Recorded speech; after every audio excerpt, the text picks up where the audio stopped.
Hey, good afternoon, family members, residents, and friends. We've got another resident spotlight where we do once a week with a different resident in our community.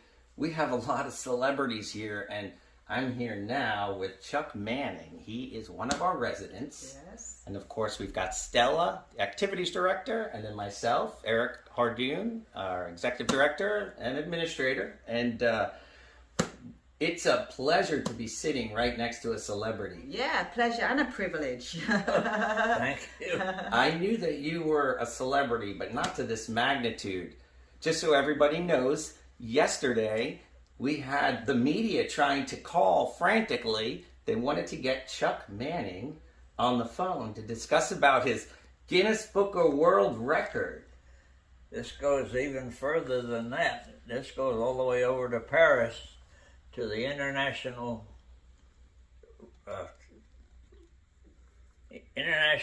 record of aviation records.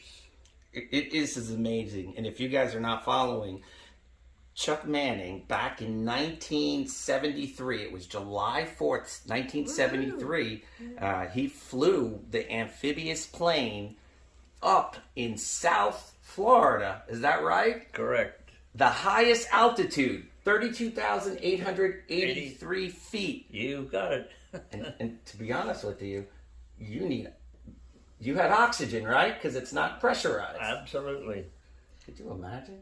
It's incredible. He flew his beloved plane, the Abatross, the HU-16, and you flew that 4th of July, 1973, as you said, and he still holds, in 2022, the world record for the highest altitude in a plane like that, an amphibious. That type of aircraft. Yeah. And this isn't like a commercial airliner where you're sitting in your seat and it's 75 degrees.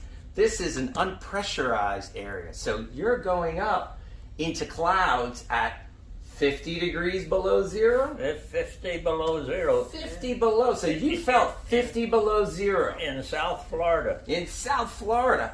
But there's a trick to this, which we're going to get into in a second. There's a reason why nobody's gone that high. Do you know why? Of course, you're the mastermind behind it. The engines get hot. What happens with those engines when you get it that high and it's working that hard? Very, very hot. Too hot. Wow. To the point where only a little more the engines themselves would burn up. And luckily we were able to put it into a cloud that was developing. Absolutely ingenious. It was a very thundery day, and you used that to your advantage. To the advantage, absolutely. So most people would be afraid. Thunderstorms are building. Oh my God, lightning, He flies especially here. into And he said, I have an idea. I'm going to test the limit. Instead of my engine getting so hot and blowing up, let me just kind of sneak into this cloud where it is 50 below zero, and this thunderstorm where you're risking your life with the thunder and lightning bolts, and let's see if we can push the limit. And you did. 32,883. Yeah. Correct. Still stands today. Wow. Absolutely, and we're having a privileged view of that plane that you love, and our viewers are seeing all the little dials, and it looks very intricate, and we see there. Is that also a cot where they did rescues? Is that what it's called? You'll have to correct me. It's a rescue aircraft. Wow. Yeah.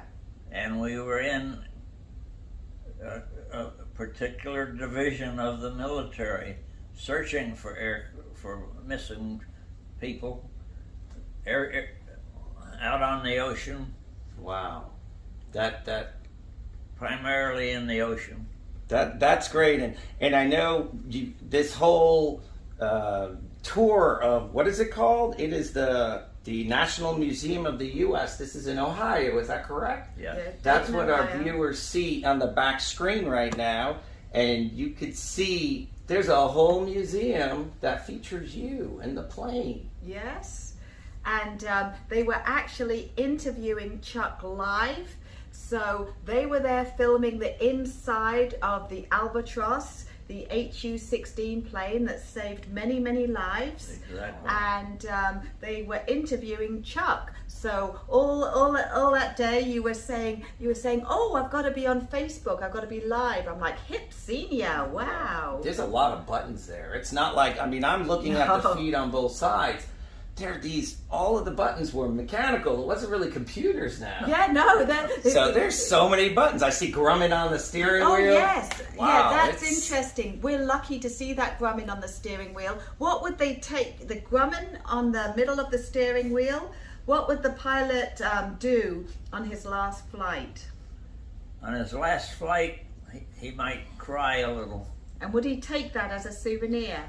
You're not supposed to. Oh. Well, you left it here. Yeah, that was Chuck's plane because he left it. He did the right thing. And how many people flew in the plane? How many people were in the plane when you Only made a this record? co-pilot and an engineer, a 3-man crew. Wow. And you were the pilot. Yes. That is amazing. Very complicated. And what is this? Oh, I see this right here. Chuck. What an incredible likeness. I mean, I heard you didn't start off in the Air Force, right? You were originally, was it in the Navy? I went into the Navy when I was 18 in 1942 during World War II. Wow. I spent 7 years in the Navy, and during the Korean War, the Air Force gave me an opportunity to go to pilot training, get a commission. I learned to fly and never had to work the rest of my life. Oh, because he loves his job. He was hard working. Quite an extreme, going from one spectrum to the other. Yes. So I take it you like the Air Force better. Or not better, but it was a little different. You preferred flying. Different. He certainly was working. He was flying. When did you retire from flying that you don't call work? I had to retire at the age of 80. I developed glaucoma, and I couldn't fly anymore. Couldn't drive a car. And that's many, many years ago, because he's approaching his 98th year. February. It'll be 98 very soon. February, Wow. yeah. We're going to have to do a big thing here. What day? Yes. February what? 9. 9. My birthday's the 27th, but I'm only 80. I'm just kidding. You're just a kid. Now I see you, you've got a little orange jumpsuit. I've actually seen you in this orange jumpsuit. Is this the orange jumpsuit that you broke the altitude record in? No, I have 2 of them, and I can't fit either one of them now. That's because we feed you too well at Chateau Madeline. You feed me much too well. Well, this was an amazing experience. It's a pleasure to have you here at Chateau. I've known you for over 2 years, but I didn't know you were this much of a celebrity status. And maybe after this, I'm going to get your autograph. But it's really a pleasure. Autographs at 3 o'clock. World War II vet. Oh, yeah. Guinness Book of Records. Wow. Korean vet. Wow, the list keeps going. And rescue missions as well. Oh, yeah.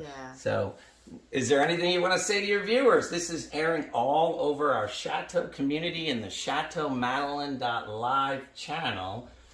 I would like to say the best thing I did was move here when I finally had to retire. Oh, wow. That was a nice plug. Well, thank you, Chuck. That means a lot. And again, this is the Resident Spotlight, and this definitely, having Chuck Manning, this qualifies as celebrity status. And he's already on YouTube, and you can go to Chuck's Challenge to see all about that record-breaking flight that he did. Thank you so much, Chuck. Chuck, I'll give you a nice little tongue-tied. Yeah, tongue-tied. He's such a celebrity.